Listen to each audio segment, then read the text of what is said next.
Here's a terrifying thought. July 2023 might be the second hottest month in human history, and most of us didn't even notice. That's not just a weather update, it's a wake-up call we're sleepwalking through. Let me explain why this record isn't just about a number on a thermometer, but a warning about the world we're building. Let's unpack the data first.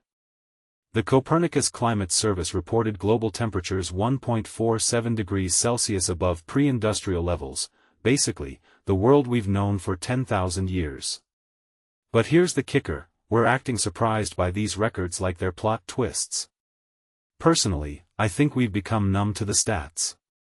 When every year breaks a record, we forget how insane these numbers are. That 1.47 degrees Celsius? It's not abstract. It's the difference between a livable planet and one that's increasingly hostile to human civilization. Now, you might think, heatwaves come and go. But what makes this fascinating is how the World Meteorological Organization spokesperson, Claire Nullies, called out the myth of a holiday mode in August. Sure, tourists are sunbathing in Europe, but emergency teams are working overtime globally. Why? Because extreme weather isn't just about heat, it's a chaotic combo of wildfires, floods, and typhoons. Take a step back, this isn't random chaos. It's a pattern. The same high-pressure systems baking Europe are flooding monsoons in Asia and fueling hurricanes in the Americas. The planet isn't just warming, it's short-circuiting. Let's talk about the wildfires. France and Spain are on track for some of their worst fire seasons ever.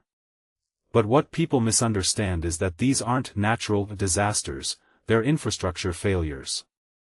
Droughts and heatwaves are the kindling, but decades of poor land management and urban sprawl into wildlands are turning sparks into catastrophes. And the emissions?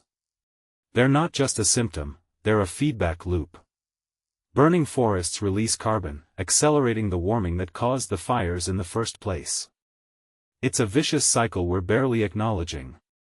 And then there's the elephant in the room, El Niño. The WMO warns this year's El Niño could push temperatures past 1.5 degrees Celsius, the Paris Agreement's red line. But here's what they're not saying outright, we're gambling with Earth's thermostat. El Niño isn't a new villain. It's a natural phenomenon amplified by human-caused warming. Imagine a house with a faulty heater, now you're adding kindling to the fire.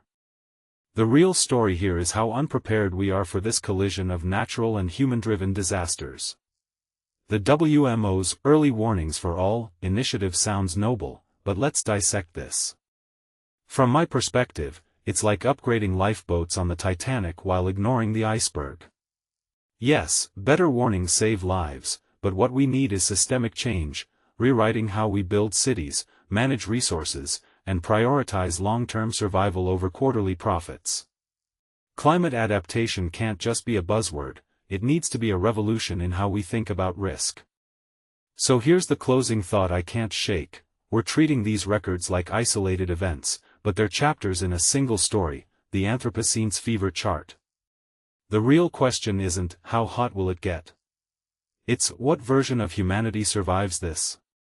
And honestly, I'm not convinced we're asking the right questions yet. What do you think?